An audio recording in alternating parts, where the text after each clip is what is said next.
And good afternoon, or good morning, or good evening, wherever you are around the globe. I am Marcus Holmes, HR Passion Guy, bringing yet another installment of Passion Fridays. And so, thank you for joining us via Restream. We are on Twitch TV, YouTube events, LinkedIn, and Facebook Live on both the Marcus R. Holmes page and the Love and Stuff page. So, from wherever you are joining, drop in the comments right now, please. Just let us know where you are, city, state, or country, continent, and what the temperature is like where you are. Mahassan Pierce says she's here in Michigan with me, and she's right, it's cold. Cold to us is the 30s. Of course, there are colder places, and we're hoping for a warm winter. Who knows what will happen? Drop in the comments where you are and just track with us so we can say hello and shout you out, whichever platform you're on. We value that you are here, and we hope that your time with us brings value to you. I am so excited from HR Passion LLC to come and say Happy New Year to you, to all of you across all organizations, businesses, and the Love and Stuff community as well. Happy New Year. I know I read a post where it says this isn't actually the new year. This is December 37, 2020, because we have seen some really, really interesting things that have happened. And for me, as I have said in some posts, they have been both outrageous and embarrassing, some of the very things that we have seen. But I can't really say that we are surprised.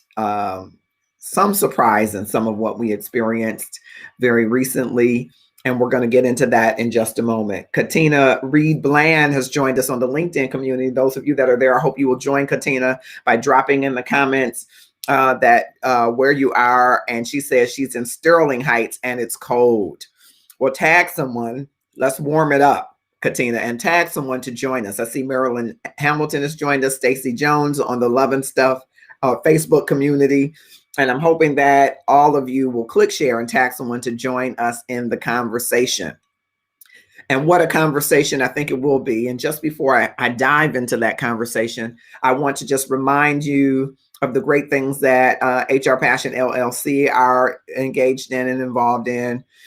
And if you are looking to get your vision board, your vision for your life this year together, you're already in the year, but it's been a pandemic. On January 27th, we have a phenomenal opportunity for you, and we will share more information. But it's really going to help you get your personal selves together, your financial selves together, and help you get your career selves together, your branding selves together, right? If you're interested in doing that, we're going to have an exciting webinar that's going to happen on the 27th. It will be an evening webinar. So for those of you that are overseas, it'll be a little bit later time, but you can still, of course, purchase Facebook Live access only, because you can go back and watch it over and over again. But only those of you who purchase access will have the opportunity to participate in that webinar. So if you're looking to get your life, get your whole life, as they say, you want to get your life financially, spiritually, mentally, physically, we have just a webinar that will be great on the 27th. And for those of you who have been tracking with us and you are on your journey of finding that new dream job, that new position, that new career, and we've talked about 30, 60, 90, and you know what I'm talking about. And if you don't, I invite you to go back and watch some of the previous lives. Our next step now, as we've talked about networking, right, getting yourself out there, our next step is going to be an opportunity for you to be a part of a little networking event that we're going to do here live. And we're going to do it in a fun way. And we'll tell you a little bit more about that as we partner with real live virtual events to do that. And then that final step in preparation, we want you to be interview ready, and not just interview ready, the look. We have partners that are going to talk to you a little bit about the look, but interview ready from a response standpoint for the behavioral based interviewing that you may be participating in. And so we want you to begin crafting your own responses, because the responses have to come from your authentic place, right? But we want to give you a tool that will help you to craft those responses. And for some of you, an opportunity live on Zoom to get the opportunity to participate. Now, if you are currently working, of course, you don't probably want to let your employer know that, so that we'd have to do it behind the scenes for you. And you can inbox us at LinkedIn, or Marcus R. Holmes at LinkedIn, or at Love and Stuff on Facebook, HR Passion Guy on YouTube, and HR Passion Guy on Twitch TV. All right. So having said that, thank you for tagging somebody. Thank you, Tori Nobles. I hope she will come. Michael Flanoy has joined us as well. I hope you will click, share, and tag someone for this discussion. And so you have seen the events that occurred at the Capitol.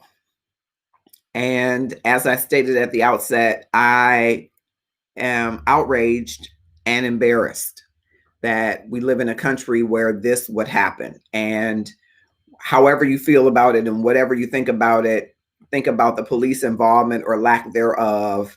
It feels like this was planned, and this was a planned assault on the process, which is an assault on our democracy. And anybody that sees it another way, I'd be interested to hear from you. You can drop in the comments, maybe you have a different perspective. But from my perspective, America's democracy was wounded the other day by the assault on the process, on people, some of whom have lost their lives as a result of the assault, whether or not which side you were on. I know people said there were good people, great people on both sides. Well, there was a mob mentality that approached the Capitol and was able to breach security, which is a whole nother show in and of itself. But we saw, I characterize them as heinous acts of violation that we saw throughout all of those areas. And so I'm just so saddened by that and displeased by it. But I wanted to talk a little bit about something that came up, and I thought I would broach it in this community. And so we talk about the freedom of speech and the right to assemble. But some of these people, many of these people, are employees of somebody's company. So I want to talk a little bit about that aspect, because many companies, many states have language that requires just cause for termination. Most organizations have at will, right? That means that you or your employer at any point for any reason can say goodbye and end the employment relationship. And there are, in some cases, what are called 5 fair reasons for dismissal. And we'll talk a little bit about that, and some exceptions to at-will employment. We'll talk about that. But a number of states have just cause level of responsibility. You have to have just cause for getting rid of an employee. And many organizations over the years, I've seen some that didn't, and there are many that do, have something in their policy, in their handbook, that talks about disrepute, or bringing the organization in bad light, or your conduct off duty, how it could have a nexus, a connection to your brand and the brand of the organization and reputation of the organization.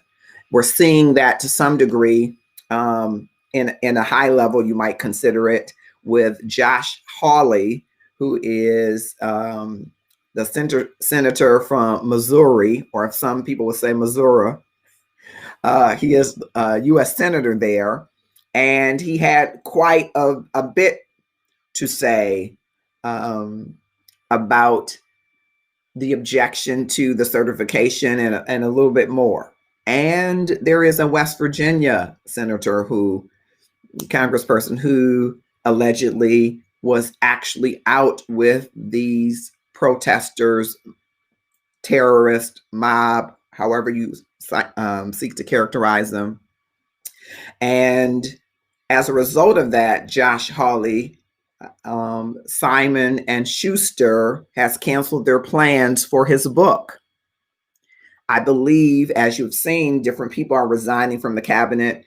People understand that there is brand damage that can happen based on a person's decisions to take one action or another.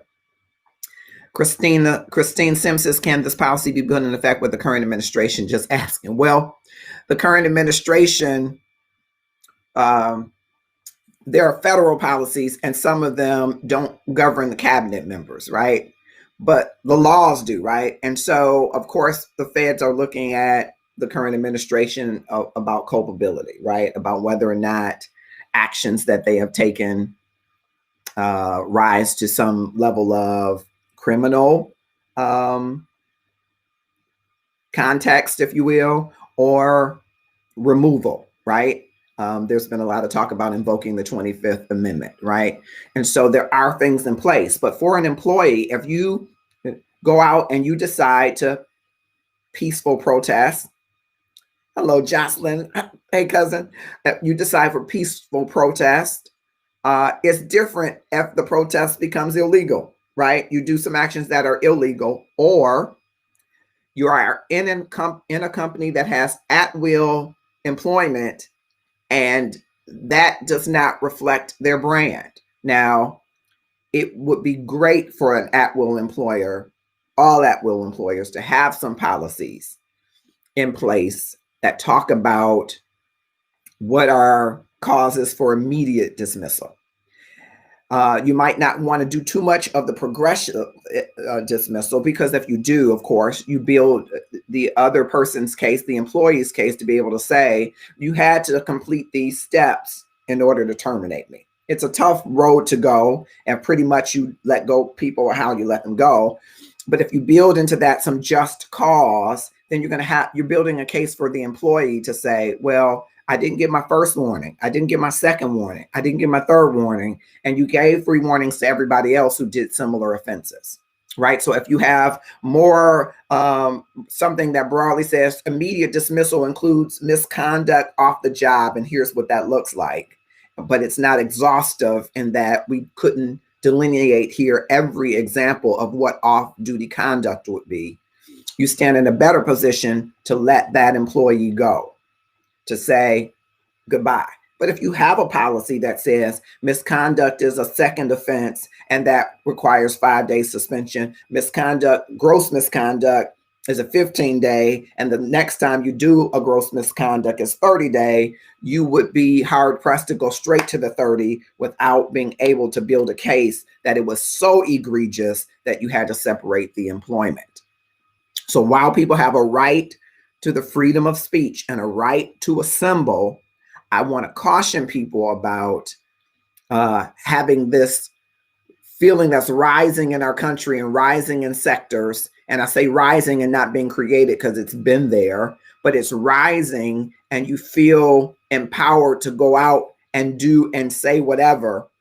Be mindful that your employer may have in place, if they're not at will employment, they may have in place a policy that says when you go out after off duty and you misrepresent this organization, and it can be identified, it can be connected back. You're a salesperson, you're an HR professional, you're a leader in the organization, you have face-to-face with our customers, and so then you represent our brand. And they can prove those things. They can determine that you could negatively impact our ability to earn money, our ability to maintain market share by your actions, and you bring the company or organization into disrepute, then we are going to separate you from our organization. Of course, in municipality, we'd say separate you from service, right? And so you have to be mindful of that while you have the right to your beliefs. You have the right to believe that Donald Trump is absolutely correct, that the election was stolen, that it was fraudulent. You have the right to believe that. You have the right to say it. Just know that there are organizations that may have policies in place or may separate you based on espousing beliefs that do not align to them. And you should be mindful of that. And so as the growing number of people are arrested and investigated, I'm wondering how many of those companies are going to stand forward and say that action, that behavior is not reflective of the organization that we are, not reflective of our core values. Okay. I want to talk a little bit about, and we're at 12:15, and thank all of you for joining us on all platforms. We are live through Restream on Twitch TV, YouTube events, LinkedIn, and Facebook Live, both on the Marcus R. Holmes page and on the Love and Stuff page. And I hope that you will click share and tag someone in the discussion. I want to ask a quick question of you. Do you think that people that were involved in the terrorist attack, melee, assault on our democracy, however you want to characterize it, give me some likes or loves if you think that those people should be subject to some disciplinary action by their employers? Give me some likes or loves. And if you don't agree, give me a mean face or type in no, I don't agree. I agree. I think what people do on their personal time should not impact their employment. Give me a no or give me a mean face. I'll give you a second to do that. While we're pivoting, okay, some are saying love. Yes, they agree that you should be subject to some disciplinary action up to and including dismissal, probably. Okay, that's an HR professional saying that. Okay, very good. Give you a second. Just give me some likes or loves. Or say no or yes in the comments. All right. All right, let's see if you, okay, very good. All right. Just looking across all platforms, giving everybody a chance to respond.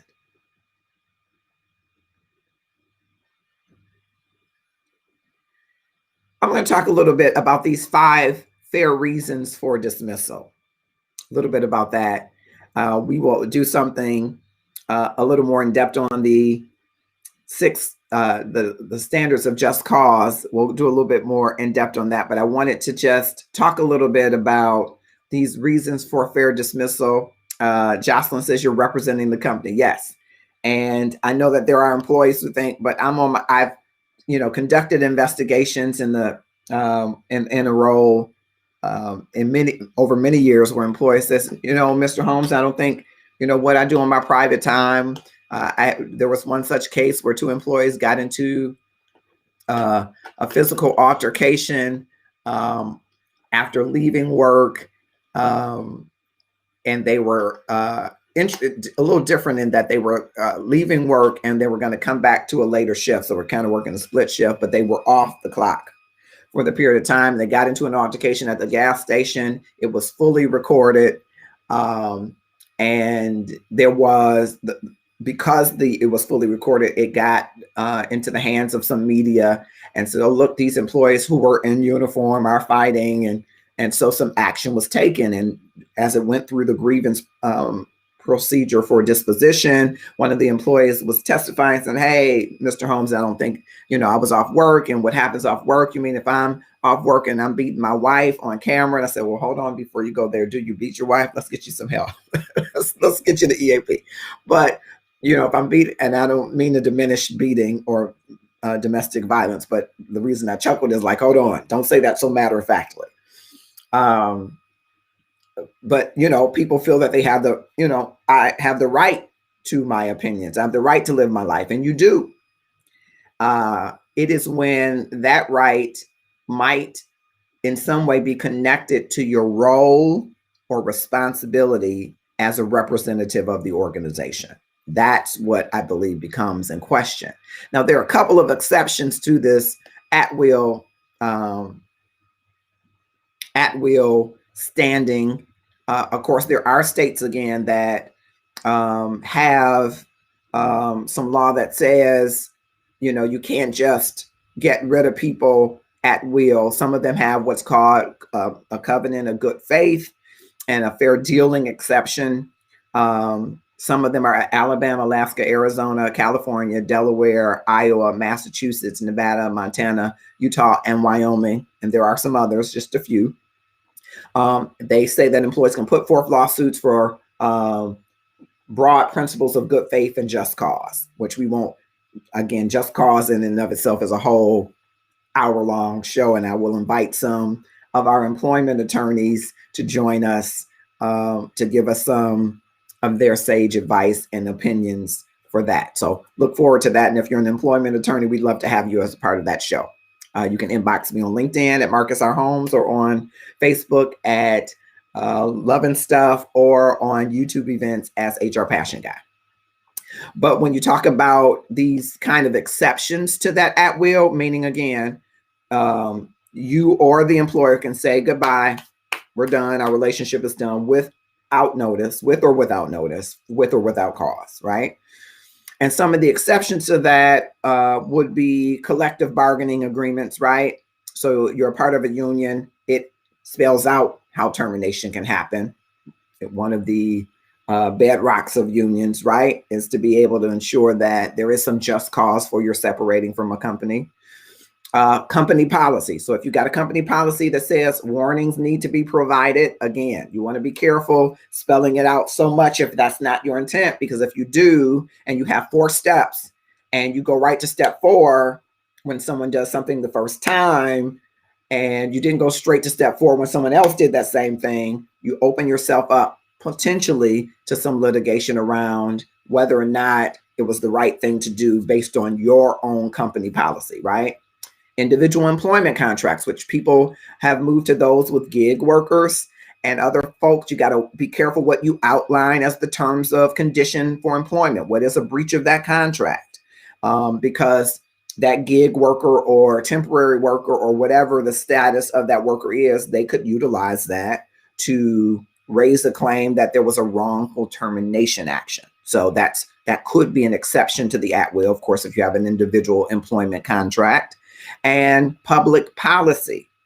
So most states recognizes that there are certain public policy guidelines that limit the exercise of at will. So an example would, you don't fire people who file workers' comp claims, or someone who has alleged that you are doing something illegal, or that you're asking them to do something illegal if they carried out their duties.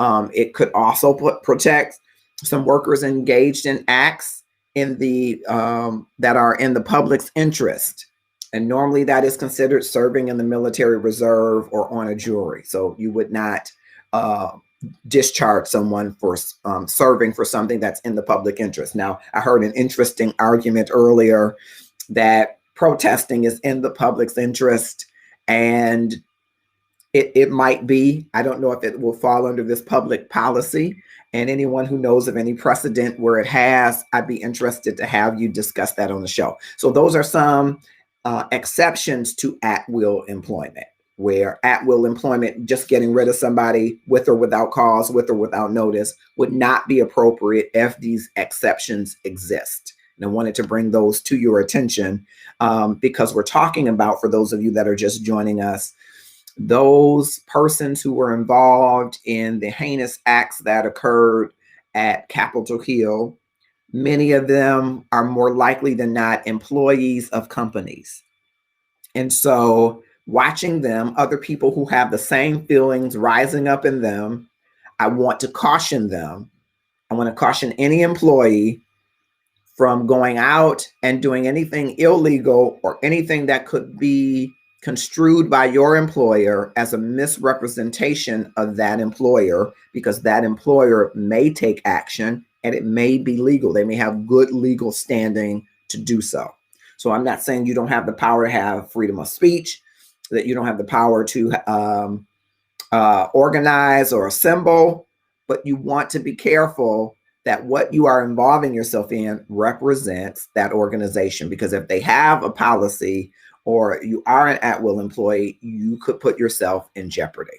That doesn't mean that you can't raise a claim if you are discharged, but you may have an uphill battle if there's a policy that says, that describes the kind of conduct that could bring you under corrective action. So you want to be careful. So I want to talk a little bit about these 5 fair reasons for dismissal a little bit. And again, we won't delve too deeply in them, but we will talk about them because we'll later have a discussion more broadly on just cause.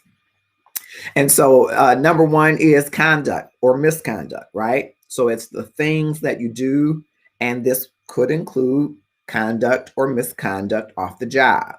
So, and it can vary in degrees, right? It could be minor issues of conduct or misconduct, poor timekeeping. That could usually be handled by, speaking to somebody, right? You don't punch in and out, you put the wrong times. When such behavior escalates or persists, you can get a warning, right? A written warning, right? There's no requirement to start at a written warning, but if you have a policy that says you start at a written warning, you should follow it unless the conduct is so egregious. So if it was, okay, he punched in at 7:30 and he had to write it on a timesheet and he wrote 7 o'clock on the timesheet and he did that for 3 weeks straight and got paid for it, so that's falsification, right? It's a kind of misconduct that's gone to the next level. It's egregious enough that you might say you're stealing from the company, your integrity has been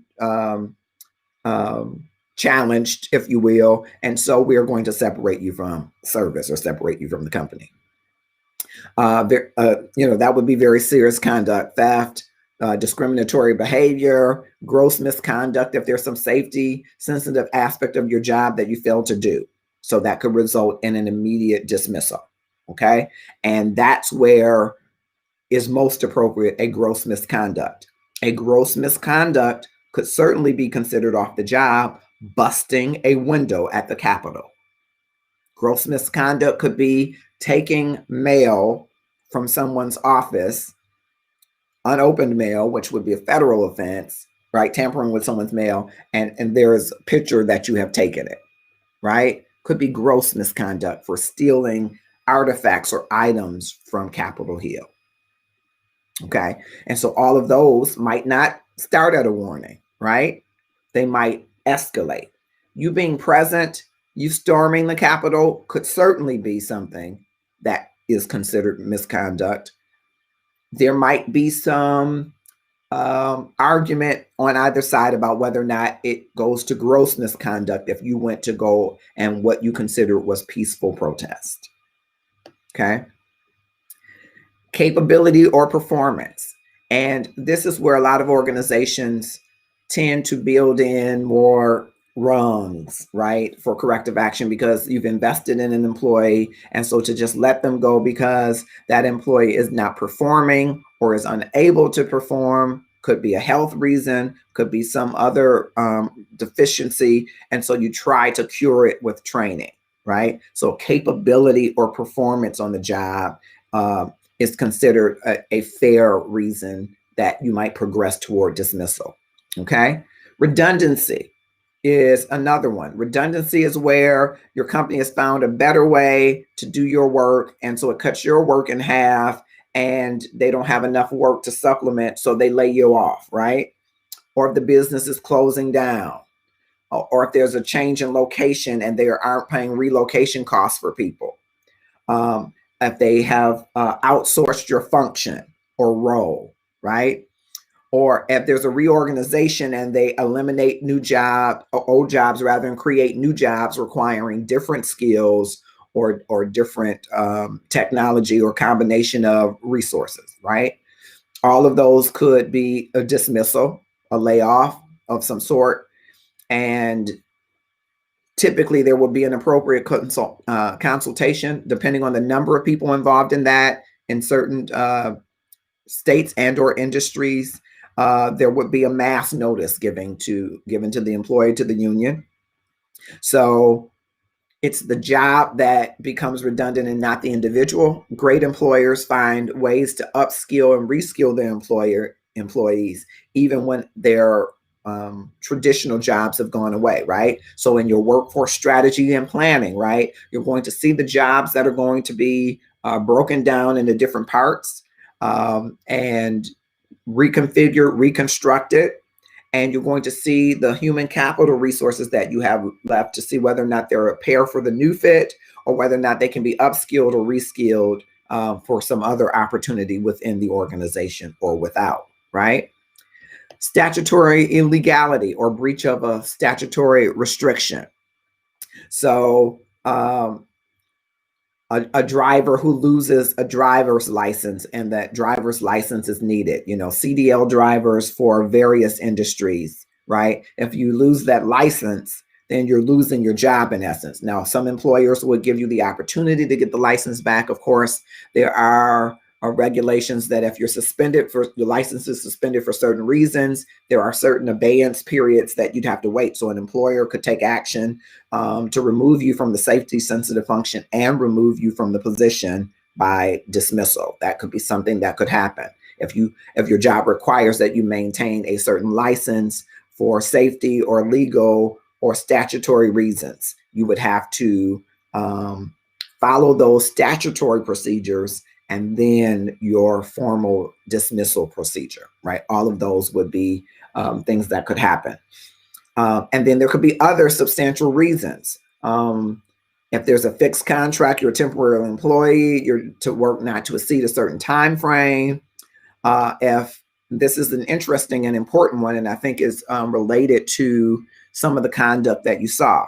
If you have a client, and let's say you have one client or 5 clients, and you have a salesperson who services those clients, and now after what happened happened the other day, the client refuses to work with that employee, refuses to have this account manager or salesperson service them, and you don't have any other work for that employee to undertake, you might have fair grounds for dismissal.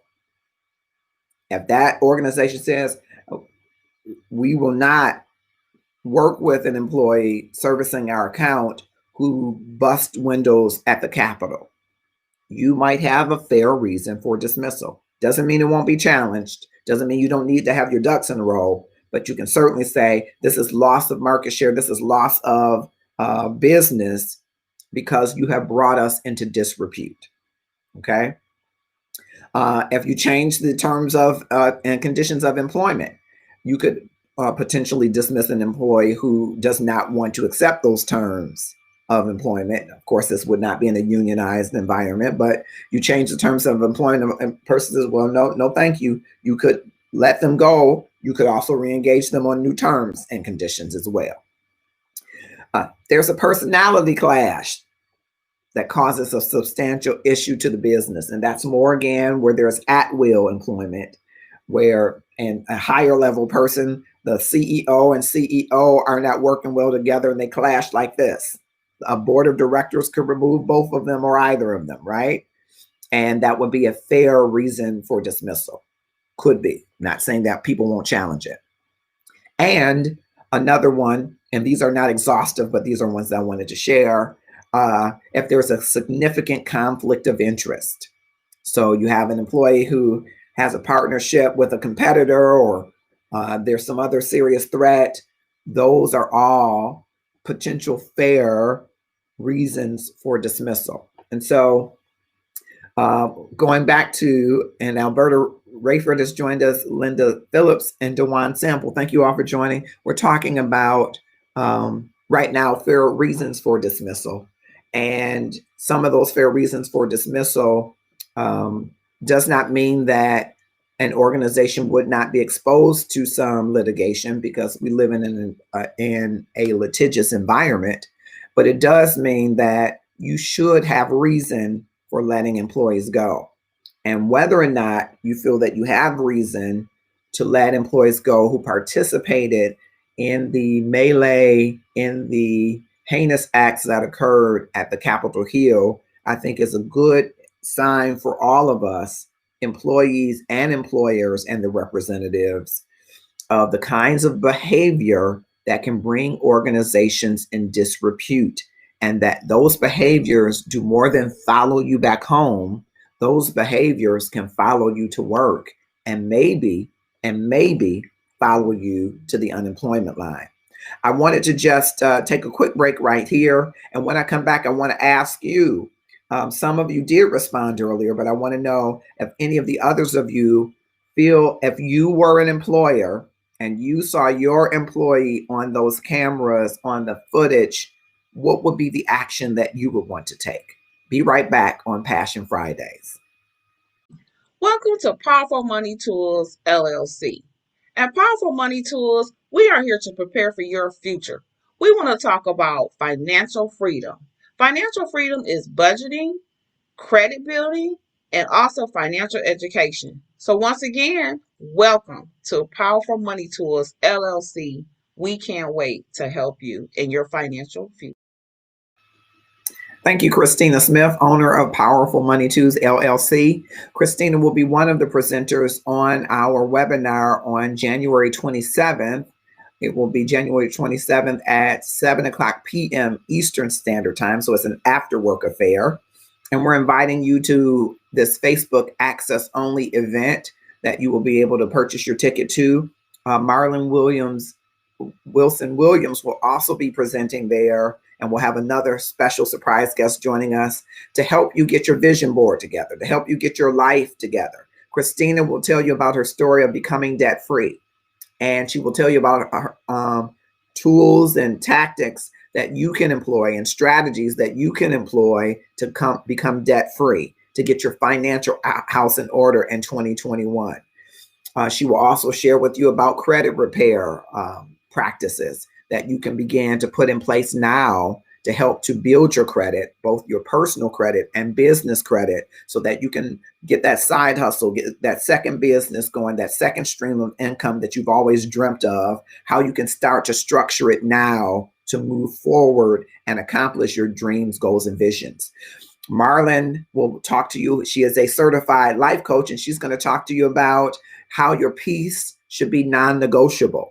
And so you don't want to miss Marlon's presentation or Christina's presentation and our special guest presentation that's going to help you with your brand transformation. If you're looking to present yourself to the world, to your employer, to the next opportunity, and you just need to take it to the next level, where you're going to be given some tools and resources on how to do just that. Sounds like a winning ticket, and I hope that you will join us. You'll hear more information as you follow us on LinkedIn at Markets Our Homes, or at the Love and Stuff page on Love and Stuff, where the event will happen. It is an access only event, which means that you can only access it through a ticket, and you can continue to access it over and over, review and take notes, take it in bits of time, so that you can implement these strategies to bring your vision to pass, right? We're talking today on Passion Fridays about the events that, and I'm saying events because there were a lot of people and a lot of different things happened, right? People stormed the Capitol, people breached the Capitol, people got in, people busted windows, people climbed walls, people raised Confederate flags, raised the American flag, people stole mail, people took artifacts, people took selfies with police officers. A number of acts and events happened. And so if you were the employer, you are the decision maker as an employer, what action would you be taking if you saw in that footage one of your employees? I want you to drop that in the comments. We got some folks on LinkedIn, some folks on Facebook, a couple folks on YouTube events. I'd like to hear from you. What would you do if you were the decision maker? You're the owner. You're the CEO. You're the manager. You're the HR professional. Put yourself in that role. What would you do if you saw one of your employees busting out that window, or climbing that wall, or raising that flag, or stealing mail? What would you do? Now, as I give you the opportunity to respond, please, I again want to tell you, as the employer, while you may want to take action, and I hear someone say the action was unlawful. Sharon, which action are you talking about was unlawful? Was it unlawful to be present?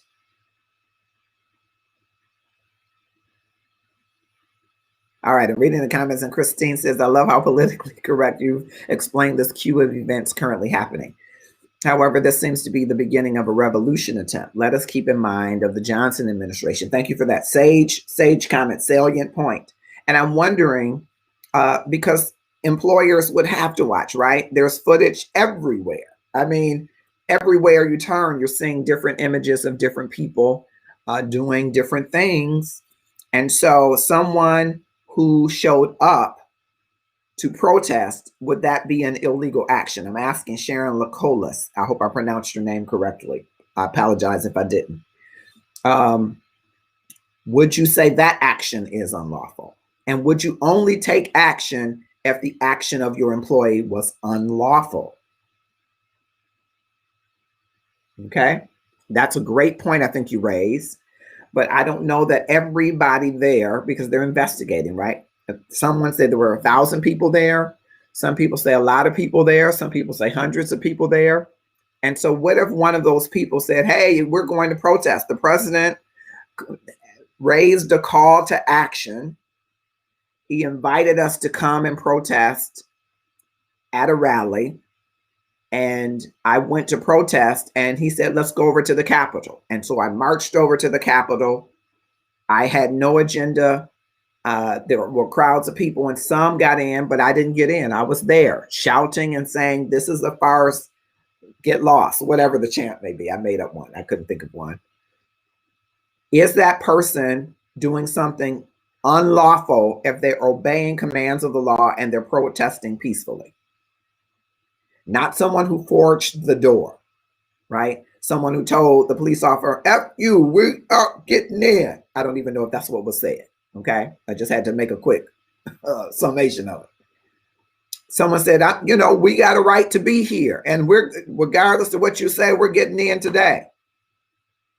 And then those that busted windows, climbed walls, those that were trespassing, now that would be unlawful, right?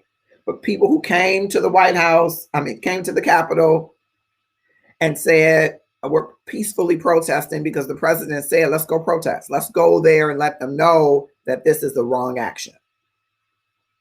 And that might not be unlawful, but it could still subject you to one of these 5 fair reasons of dismissal. If your misconduct is spelled out in the policy, that you bring the organization in disrepute, that our customers no longer want to work with us or service us because you are servicing a specific account and we don't have additional work for you to do, that might be a reason for fair dismissal that was not unlawful, right? Being present wasn't unlawful. Attending a rally wasn't unlawful. As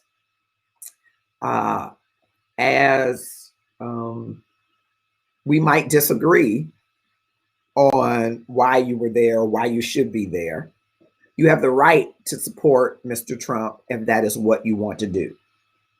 I'm concerned, I must admit, if you are supporting him, but you have the right to show up to a rally to support him. And you have a right to cheer, make America great again. This election was a farce. Overturn it, please. You have the right to that opinion.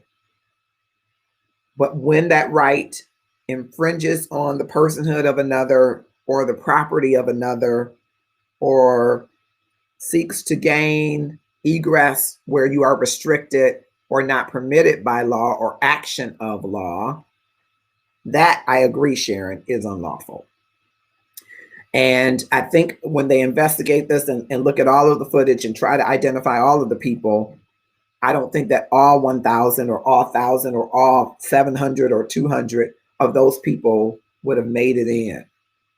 And I don't know that they will have grounds to say that they have all broken the law, that they all were told, leave now, and everybody heard it and people left or didn't leave, right? So I think that there are different buckets, right? There are unlawful actions that would bring you to some disciplinary action.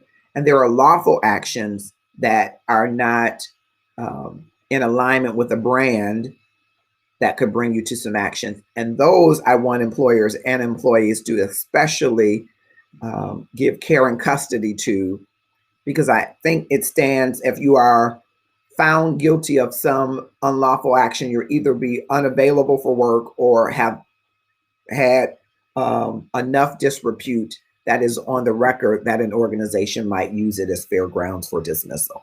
But the accusation in and of itself that you've done something illegal, because you could be found not guilty, or the action that is not illegal or that is legal, you then are looking to your policy and how have you applied that policy across different situations, right?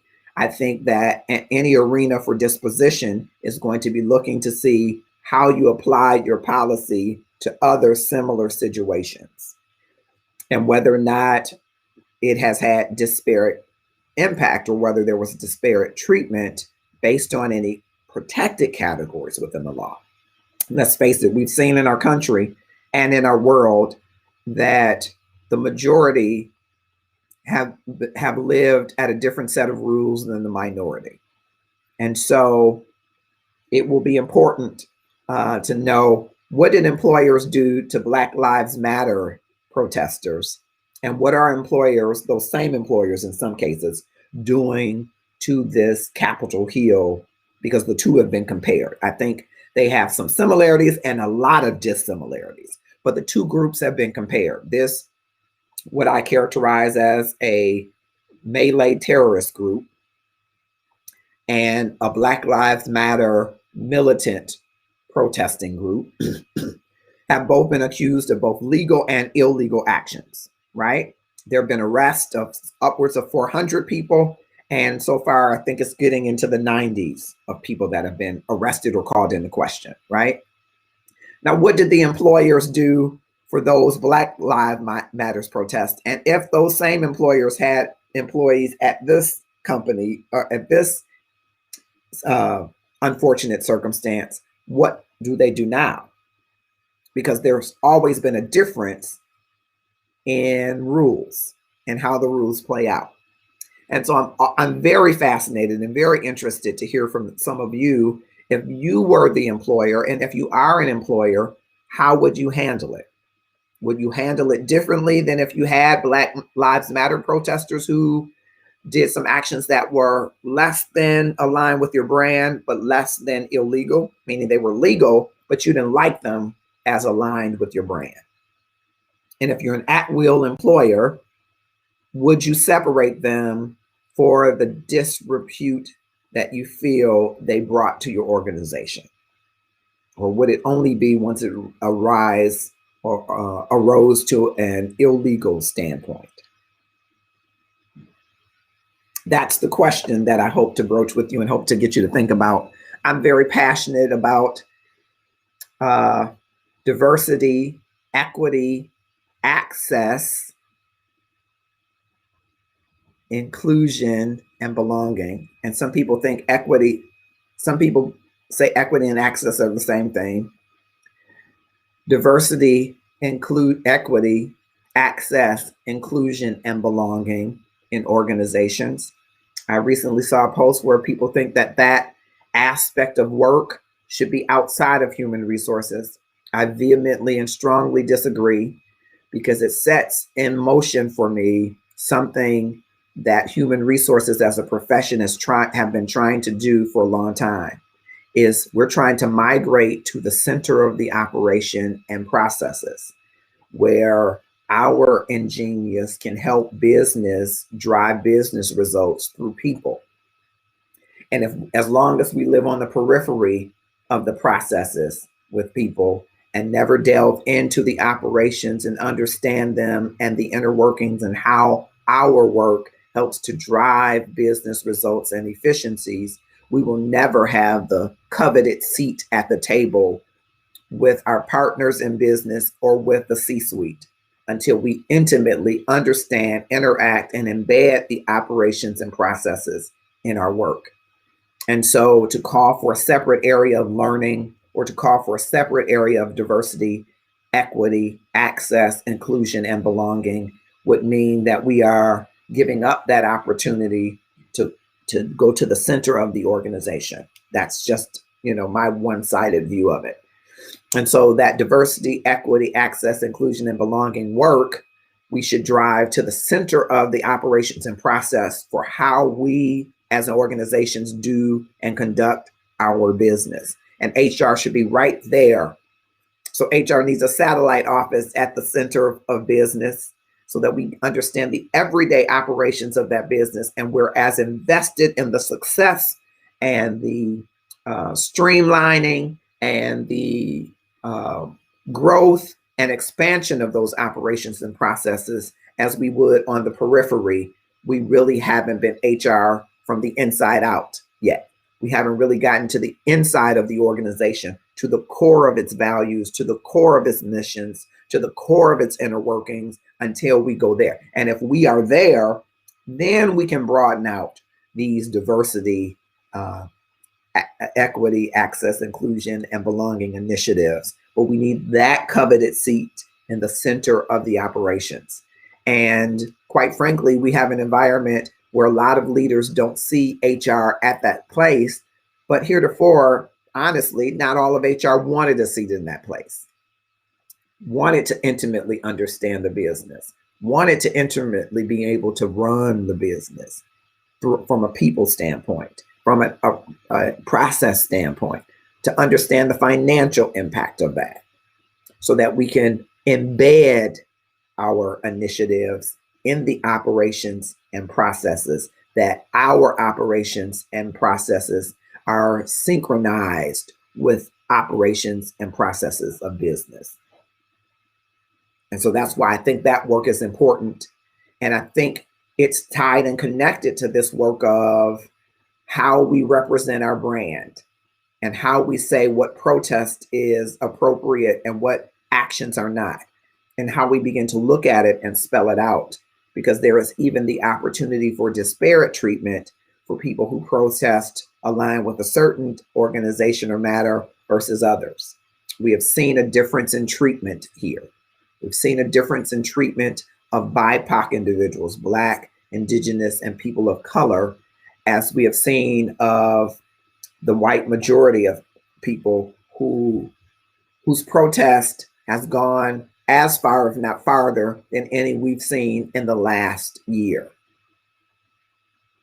So it's important for employees to be aware that your employer is always looking at your actions and always hoping that you understand as a representative of the company that wherever you go and whatever you do in some way, to some degree, reflects on our brand.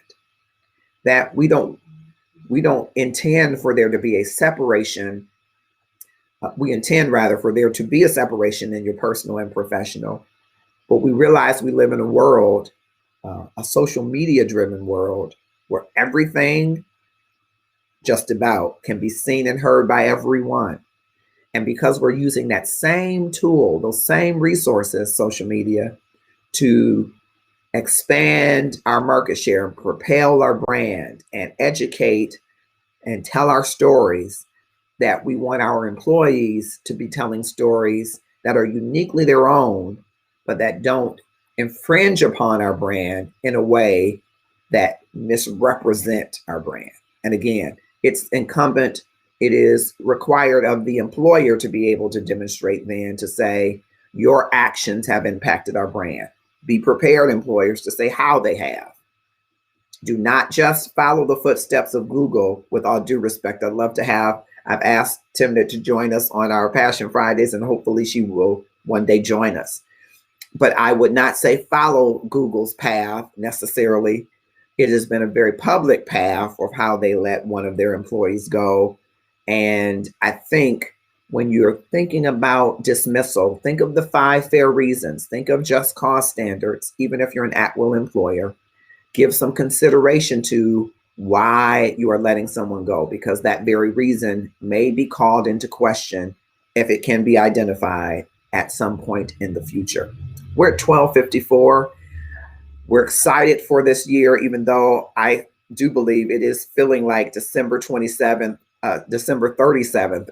2020. It feels like the year hasn't really changed over. The most recent events still feel kind of fairy tale-ish. And yet we're still in an environment where we're having vaccines, we're having trouble getting the vaccines to the people that need them. And we have people who are weary of taking the vaccine, which may prolong the time that we can be face to face as we normally were. But I wish for you a healthy and prosperous new year. And in this time, we're going to be bringing you more passionate shows, more great shows around content that we believe matters to you. And if anytime there's content that you'd like to see, inbox me at Marcus R. Holmes or HR Passion on LinkedIn, HR Passion Guy on YouTube, Love and Stuff on Facebook, or Marcus R. Holmes on Facebook with your show ideas and concepts. we're certainly open to any of those ideas and concepts around passionate people, where passion and people meet, around things you're passionate about, and topics that would be passionate discussions. We want to bring those every Friday at 12 noon Eastern Standard Time. And hopefully you will join us again, that you will click and share this content widely, that others will join us. I want to just in these last few moments give you the opportunity. I have had a few comments, but I want to give the opportunity for others that are willing to comment and share any comments. I'm looking to see, what would you do? We got some great comments from LinkedIn and some from Facebook, one or two from YouTube. And I appreciate the YouTube community, because I know that for at least for HR Passion Guy, a little bit of the folks who see the videos that are placed there are overseas, and some of them are not English speaking places, and I'm not bilingual, unfortunately. I took Spanish and French, but those teachers would not be proud of me today. And so I got to brush up on those languages and maybe learn a few others, but I appreciate your delving in, and I have to translate it sometimes and then respond later. But we want to hear from all of our platforms. If you were the employer of anybody that you saw on Capitol Hill involved in the melee, involved in the domestic terrorism, the heinous acts, what action would you be prepared to take? I want to hear from you. And I hope you'll keep this discussion going in the comments. It can continue in the comments after the show is over, but I want you to think about that. And I want you to think, if we're living in a day and time, whether or not we are living in a day and time where our freedom of speech, our right to assemble is being challenged, or is the peaceful transfer of power being challenged? And if you are affixed to either, does your employer have the right to separate you from employment or service? It gives you something to think about, that what you do off duty, though in many places there are a lot of precedent where people have argued it's an invasion of my privacy, but where it can be proven that there is some connection to the brand of my organization, that you are the face of our organization, that you interact with the customers and impact our market share in business, your position could be in jeopardy when you decide to take certain actions that have been spelled out in a policy, in a brand statement, are misconduct. I'm Marcus Holmes. I hope you will connect to me on LinkedIn if you're not already connected to me. I hope that you will take at least these two actions, that you will connect with me on LinkedIn or Facebook, and that you will share this content with someone else who you think might have an opinion or want to share some insight. It's my pleasure to bring it to you every Friday, and we are at 12:59. I bid you a great weekend. Have a grateful weekend, and look forward to my first book. I'm very excited that my first book will soon be out on Amazon, putting the finishing touches on it. It will be on Amazon. It is The Gratefulness Journey Every Day, 30 Days to Transforming Your Life. You want to join us on the Gratefulness Journey every day and pick up that book. It will be out soon. Thank you so much for being with us. That's my time. Enjoy yours and have a grateful weekend.